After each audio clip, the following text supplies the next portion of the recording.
Welcome to our series, Questions and Answers for a World in Crisis.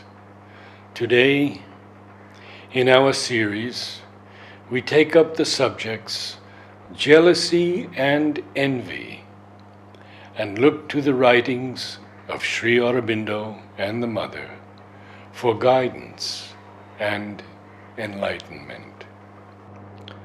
From Sri Aurobindo. Jealousy and envy are things common to human nature.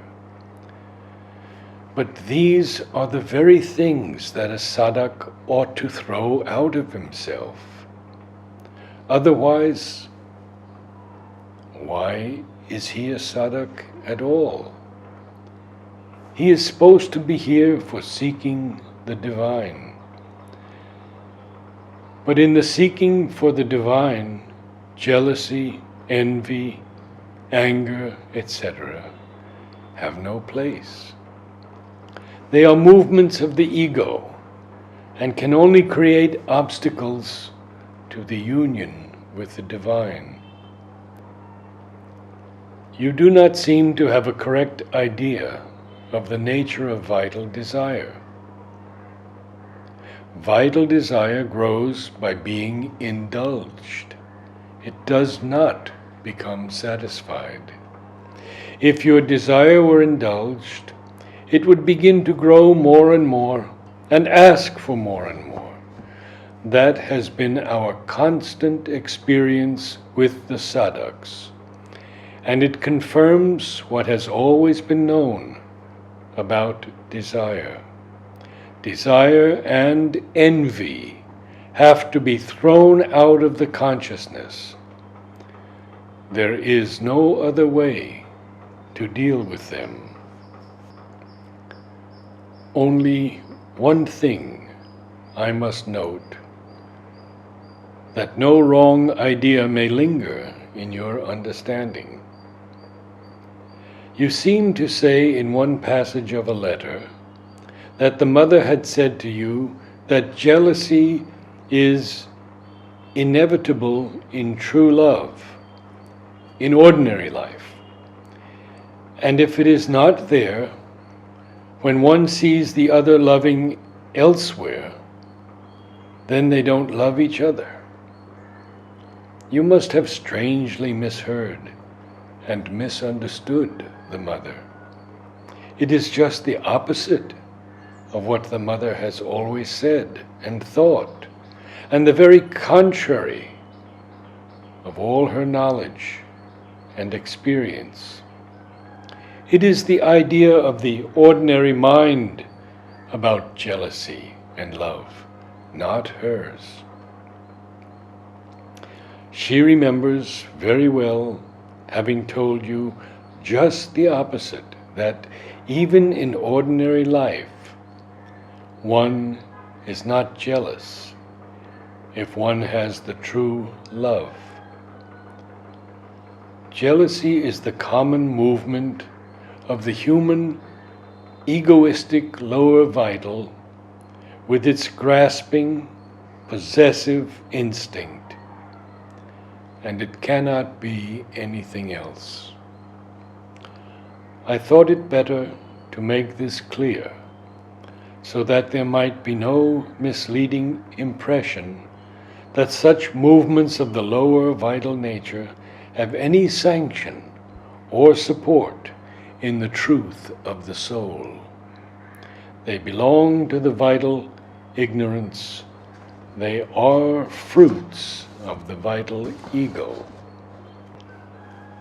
We are very glad to hear that you are better, and that X has helped you out of the crisis. Surely this jealousy must go, and no trace of it remain. Do not doubt that the mother's love is and will be always with you. Trust in her grace, and all this will go out of you and leave you the true child of the mother, which in your mind and heart you always are. This jealousy, which is a very common affliction of the vital, will go like the rest. If you have the aspiration to get rid of it, it can only come by force of habit. And with the psychic growing in you, and the mother's force acting, the power of the habit is sure to diminish and fade away. Do not be discouraged by its occasional return, but reject it so that it may be unable to stay long and will be obliged to retire. Very soon then, it will cease to come at all. You allowed yourself to be surprised by the old movement of unreasoning jealousy, and it brought back the old unreasoned thoughts and feelings. For you are no more than others here as a mere worker. You are here as the mother's child, and the work is there only because it is a part of the sadhana. Also, this feeling of jealousy and other doubts and difficulties are not peculiar to you alone. They are common to human nature, and most here have them or have had them and found it difficult to be free. So there is no reason to suppose, because of their presence, that you are unfit or will not be able to do the sadhana. The human vital is everywhere. In the ashram also, is full of unruly and violent forces: anger, pride, jealousy, desire to dominate, selfishness, insistence on one's own will, ideas, preferences, indiscipline. And it is these things that are the cause of the disorder and difficulty in the DR, dining room, and elsewhere here also in the ashram work. It is not easy to overcome gloom, depression, grief, and suffering, because something in the human vital clings to it and almost needs it as part of the drama of life. So also, I have never said that sex, anger, jealousy, etc. were easy to overcome. I have said it was difficult because they were ingrained in the human vital.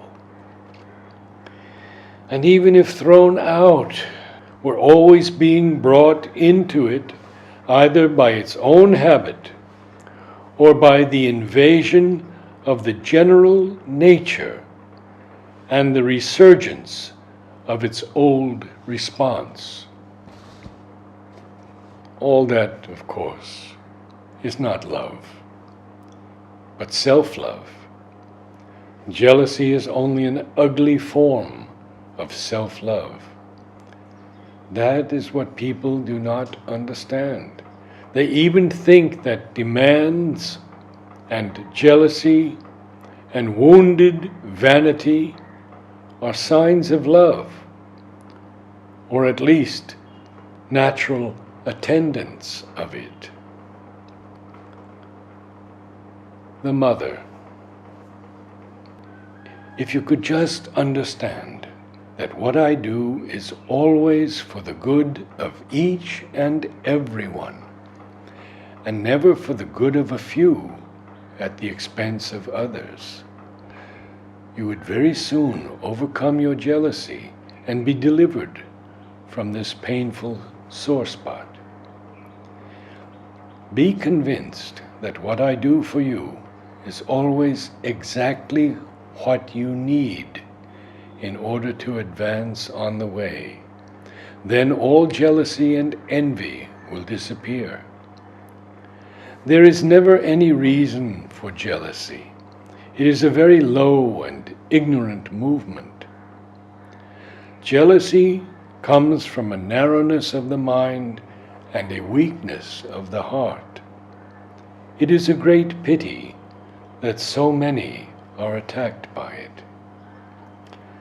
Jealousy, with its escort of slanders, is the output of the weak and the small. You should not speak to others about what I write or say to you, because they become jealous, and their jealousy creates a bad atmosphere which falls back on you and brings back the difficulty to you because you spoke.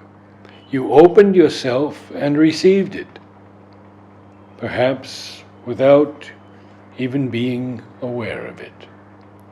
Love from your mother. It is the same with all the lower impulses, jealousy or envy, hatred or violence. These too are movements that seize you, waves that overwhelm and invade. They deform. They do not belong to the true character or the true nature. They are no intrinsic or inseparable part of yourself, but come out of the sea of surrounding obscurity in which move the forces of the lower nature. It is because rancor, along with jealousy, is one of the most widespread causes of human misery.